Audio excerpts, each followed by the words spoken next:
Assalomu alaykum. Kanalimizga xush kelibsiz. Siz bilan eng so'nggi sport yangiliklarini yetkazib beruvchi FIFA 90+ kanali.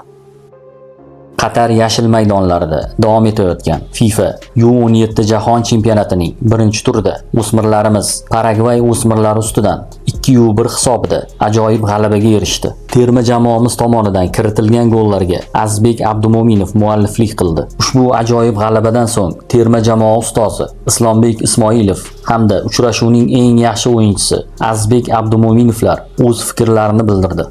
Albatta og'ir kechgan o'yinda g'alaba qozondik. Bunaqa turnirlarda raqibdan oldin hayajonni yengish birinchi o'yinda talab etiladi. Buning ustida juda ko'p ishlarni olib bordik, lekin shunga qaramasdan baribir yosh futbolchilar hayajon o'yin davomida sezilib turdi. Hisobdan kelib chiqib o'yinni nazorat qildik deb ayta olaman. O'sha 2-0 g'alaba qozonayotgan paytimizda kerakli paytda himoyalanishni ham bildik. Bu oldindan o'ylangan reja edi. Futbolchilar o'yindan oldin murabbiylar tomonidan aytilgan barcha to'liq ko'rsatmalarni bajarib berishdi. Buning uchun ularga o'zim minnatdorchiligimni bildiraman. Raqib jismonan o'ta kuchli jamoa edi. Shuning hisobiga biz ko'proq taktik hamda o'sha o'yinni tezlashtirishni reja qilgandik. Birinchi taymda bu narsalar amalga oshdi. Bu futbol, bunda emotsiyalar bo'ladi. Mana kuzatayotgan bo'lsangiz, shu kungacha mana 8 ta 9 ta uchrashuv o'tgan bo'lsa, hamma uchrashuvlarda futbolchilar kerak bo'lsa qizil kartochkalar olyapti.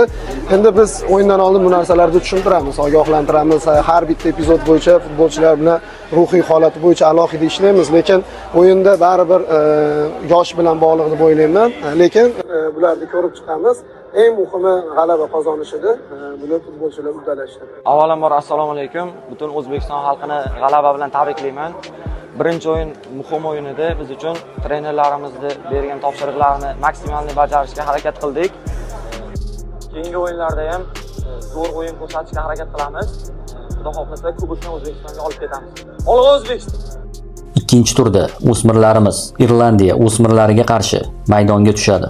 Ushbu uchrashuv 8-noyabr kuni soat 20:30 da start oladi.